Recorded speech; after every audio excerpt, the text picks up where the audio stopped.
1, 2, 3, 4, 5, 6, 7, 8. Hi guys! Okay, so we're off to this relationship part. So first question that we have is, are you both taken? First of all, we're not commodities, okay? We're independent ladies, not for anyone to take, okay? Moving on. Yeah, moving on. So, what is your general thoughts, or how do you approach your relationships usually? For me, a relationship, it's not like missing piece of a puzzle. Like, I don't need to find someone to complete me, but more of like, I want to, in a relationship, I want someone who would respect me, who would love me, and most importantly, motivate me to be a better person, because ultimately that is what relationships are, like two people just finding companionship and, I don't know, making each other's lives better. Really, really independent. Like, I think you're one of the most independent people I've met. So, like, with that saying though, like, when would you see yourself, like, moving in with like your significant other? Because I think different people have like different. Do you get what I mean? Yeah. Some people have like a really specific plan, like how many years before marriage I would move in, blah blah blah blah. But for me, I don't really have a plan right now. I don't even know if I want to have a child, so I don't know when I want to get married anyway. So would you like not move sure. in, if you could, would you move in like before you get married, because like you'd want to see what the habits are, or like get used to it? I think, yeah, why not? If you could, yeah. I think so, because I've been living alone for too long, and it's getting boring right now. And I just want a housemate, or like, I don't know, move in with my boyfriend to see if it can change my lifestyle a bit. What about you? What are your thoughts on like a interracial relationship then? So I would say, like, coming out of high school, I've been in like 2 serious relationships, but neither of them's like from Hong Kong in a way, so it's not like a perfect cultural match anyways. So I can't really speak for like comparing an interracial relationship and a non-interracial relationship. But I think that it's more difficult on their part, because first of all, like, we know English as like pretty much our first language, and Hong Kong is such an international place to be, so like we understand that we are more accepting of like the international culture, or like we've like grown up with it. So like, because I know that they have a more difficult like stance, then I get like really grateful if they like try to learn like Cantonese, or like watch Cantonese TV shows. Like in a more chilled environment, they can learn Cantonese like that, right?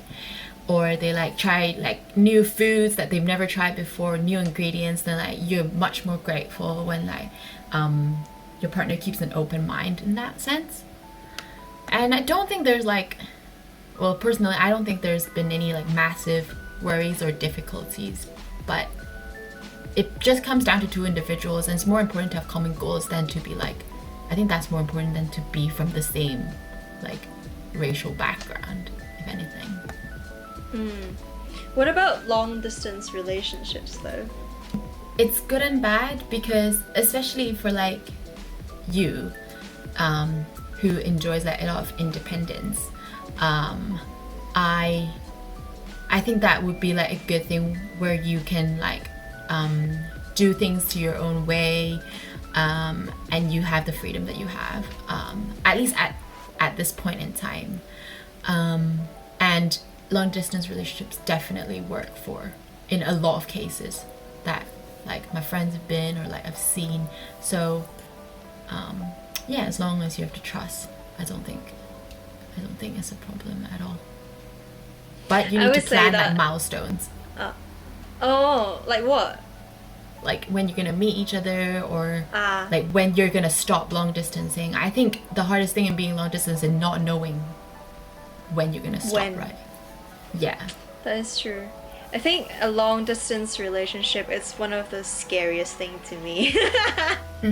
Because I don't know, for me I really need that face-to-face interaction and Yeah. like and the spontaneity as well, because I really like suddenly just texting my boyfriend saying that, hey, do you want to chill, do you want to grab dinner together tonight or something like that, and if you stay in the same country it's possible, but long distance relationship, it's not that easy for me.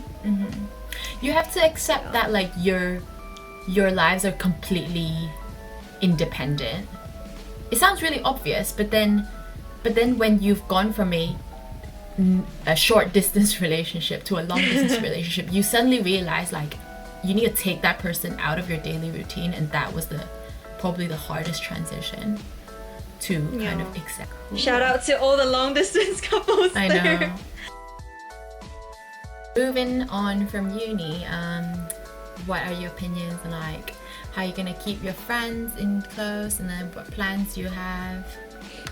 I mean, technically I haven't graduated yet. I mean, I did my BSc at Imperial and I'm doing my MRes now, and I haven't graduated yet, but I would definitely say moving on to uni, it's a huge step, because from like your primary school and to uni, like all your life you're just like hitting milestones in terms of like exams, or like getting into a good secondary school and then getting into a good uni, and then when you're in uni your goal is to graduate.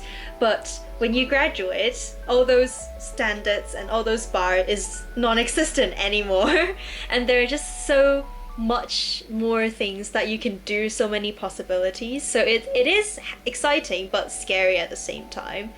And also with the uncertainty that I don't even know if I can get a job. So it's kind of, yeah, it's a big transition.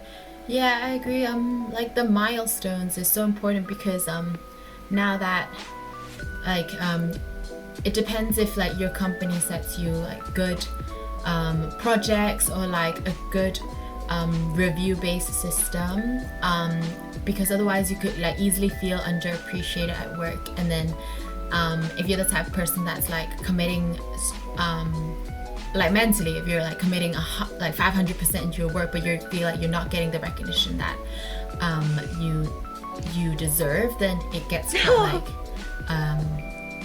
like discouraging. So it is like in your own way to find like your own milestones, which is like from like different parts of your life, like outside of your career. You can have milestones in your hobbies or like different interests. I mean, it passed for you. You have this nice job right now. That. But you do have like a lot more time now to think about like these other life milestones when you're out of uni, because what I really like about the work culture here is that like they do encourage like you to get off work on a strict time, so the work-life balance is good. Then that gives you more time to like plan the other aspects in your life or like look forward to. Last part.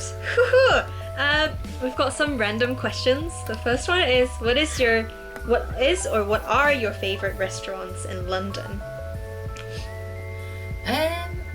I like brunch places. Like when you ask me that question, the first thing that comes into my head is like brunch places rather than restaurants. So like I would put like the Nordic Bakery for cinnamon rolls, or like pancakes in Granger and Co. Oh, that is so good. I want. That's so basic. You know, when I saw this question, my first thought is the restaurants that it's Bubble like tea. no, but more like the restaurants that Fung goes to a lot, like Kap Kun Thai, Like Bugis. Bugis. Yeah, I was gonna say Go, because that is actually really good. Go is really good as like well. really good standard for its price. Yeah, we're just doing these kind of advertising for them. Yeah, sponsor please. But other than that, I really like Flatiron. I know it's kind of basic as well, but I really like Flatiron. I've never been. Next time, I'm definitely bringing you there. It's really good because you get Yeah, the okay. steak for like around £10 or a bit more, and then you Yeah, get it's sides. really as well. cheap, right? Yeah, and the side is so good. Oh my god, the cream spinach is so good.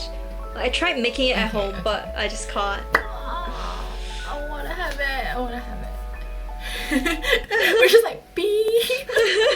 We should. Awkward. Next question, which is And our last last question. What is your deepest bit of a and darkest random. secret? Let's just straight up tell the audience that we spent a lot of time thinking about this. Yeah, we were like, we don't want to tell What you to say. exactly, and we want to come up with like a witty comment, but we just can't think of any. Yeah. So So I will say my addiction to Love Island, because I feel like people wouldn't look at me as someone who is addicted to it, but I will watch every single one and chase it when it comes. I remember watching my first episode of Love Island with you, and You were not amused. I hated it. It was a bad episode. Yeah, It was an probably. episode that they were just talking all day. Yeah. But then actually, my So what's deepest, yours? darkest secret is that I binged watch Too Hot to Handle on Netflix within a day. And I just said And that got I me don't into it like, as well. and I just said that I don't like Love Island, but I love like Too Hot to Handle. Actually, I don't know why. Do you think it's very different than Love Island? It's more exciting in a way that is condensed. So Love Island, you need to really invest into it, and then you probably have to follow everyone on Instagram and like really invest into it, because it's so long, right? 8 weeks compared to like 6-7 episodes. That is true. But I get why you like to Hot to Handle, because it's condensed drama. Yeah. In what? How long is one episode again? I forgot already. An hour or no, actually Yeah. 40 minutes. It's quite short. Yeah, It's quite condensed. I watched it in 2 days, so. Stop. I wish there were more shows like that. It's just I'm bored. But yay, that brings Should we say the our- end. Outro. Outro. Yeah. Yay, that is the end of our video. Thanks for watching. Thank you, guys. Alright, I'll see you guys next time. Bye.